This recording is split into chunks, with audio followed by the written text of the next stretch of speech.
Okay, let's understand types of cloud deployments. So there are three types of cloud deployments. First one is public cloud, second one is private cloud, and third one is a hybrid cloud. So what does mean by public cloud, private cloud and hybrid cloud? एक example के through हम समझते हैं. Suppose मान लो एक आपकी company है, आपके पास एक प्रोजेक्ट आया, ठीक है. उस प्रोजेक्ट के हिसाब से आपका क्लाइंट जो लोकेशन है वो है यूएस का, एंड वो एप्लीकेशन जो आपको बनानी है या फिर आपको एक वेबसाइट क्रिएट करनी है वो 24/7 चलनी चाहिए और उसका डाउन टाइम कम से कम हो. तो उस आर्किटेक्चर को आपको डिज़ाइन करना है. वो सबसे पहले आपको डाटा सेंटर क्रिएट करना पड़ेगा. अगर आप ये डाटा सेंटर क्रिएट करते हो, data centre means what, physical servers अगर आप क्रिएट करते हो आपके ऑन प्रीमाइसेस में, आपके बिल्डिंग के अंदर, तो उसको प्राइवेट क्लाउड कहते हैं. एंड अगर ये डाटा सेंटर आप क्लाउड के ऊपर डिप्लॉय करते हो तो there are multiple public clouds. AWS हो गया, अजूर हो गया, GCP हो गया. तो अब आप डाटा सेंटर आप क्लाउड के ऊपर अगर आप रखते हो, क्लाउड के ऊपर आप क्रिएट करते हो, तो उसको पब्लिक क्लाउड कहा जाता है.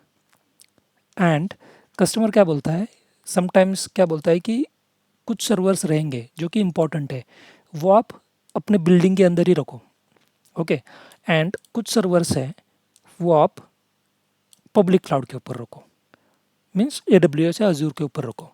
तो कुछ सर्वर्स अगर आपके बिल्डिंग के अंदर है, आपके ऑन प्रीमाइसेस में, डाटा सेंटर आपके ऑन प्रीमाइसेस में, एंड कुछ सर्वर्स आपके पब्लिक क्लाउड पे है, तो उसको कहा जाता है हाइब्रिड क्लाउड. ठीक है. Okay, let's understand this diagram of hybrid cloud.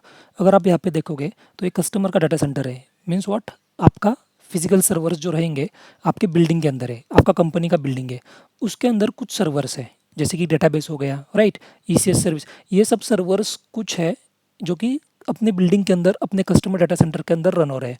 And कुछ सर्वर्स यहाँ पे रन हो रहे हैं जैसे कि S3 हो गया, SNS हो गया, API गेटवे हो गया, फिर ECS फेयर, ये सब सर्वर रन हो रहे हैं AWS क्लाउड के ऊपर.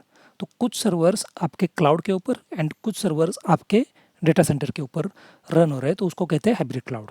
और वो किससे कनेक्ट हो रहे हैं, VPN से, AWS side to side VPN से. This is the second example of the hybrid cloud. अगर आप यहाँ पे देखोगे तो कुछ सर्वर्स आपके AWS क्लाउड के अंदर रन हो रहे हैं एंड कुछ सर्वर्स आपके ऑन प्रेमाइसिस मीन्स आपके खुद के बिल्डिंग के अंदर रन हो रहे हैं. तो this is the example of hybrid cloud. जो डाटा सेंटर आपके बिल्डिंग के अंदर आप बना रहे हो, ऑन प्रेमाइसिस में बना रहे हो, वो कॉस्टली होगा, राइट. आपको सर्वर्स परचेस करने पड़ेंगे, उसके रिलेटेड जो सारी चीज़ें हैं वो आपको परचेस करनी पड़ेंगी, करेक्ट. अगर आप डाटा सेंटर आपके बिल्डिंग के अंदर बना रहे हो तो टाइम कंज्यूमिंग प्रोसेस भी होगा. तो कुछ स्टार्टअप्स रहती है या फिर न्यू प्रोजेक्ट्स रहते हैं या फिर न्यू कंपनीज रहती है, तो वो क्या करती है, अपने बिल्डिंग के अंदर डाटा सेंटर नहीं लगाती, वो सीधा क्लाउड के पास जाती है, पब्लिक क्लाउड के अंदर ही अपना प्राइवेट क्लाउड क्रिएट करती है. न्यू स्टार्टअप्स रहते हैं या फिर new projects and new companies रहती है, उनका कॉस्ट बचाने के लिए एंड टाइम को सेव करने के लिए वो सीधा पब्लिक क्लाउड के ऊपर जाते हैं और यहाँ पे अपना डाटा सेंटर सेटअप करते हैं. और यहाँ पे जो जो सर्विसेज उनको लगेंगी क्लाउड के अंदर उनके डाटा सेंटर सेटअप करने के लिए, वो रेंट पे लेती है, एज अ रेंट लेती है. ठीक है. तो उनका कॉस्ट बच गया, टाइम बच गया as compare to the private data centre. I hopes you understand types of cloud deployment. Next video में मिलते हैं नेक्स्ट टॉपिक के साथ. Till then, bye bye.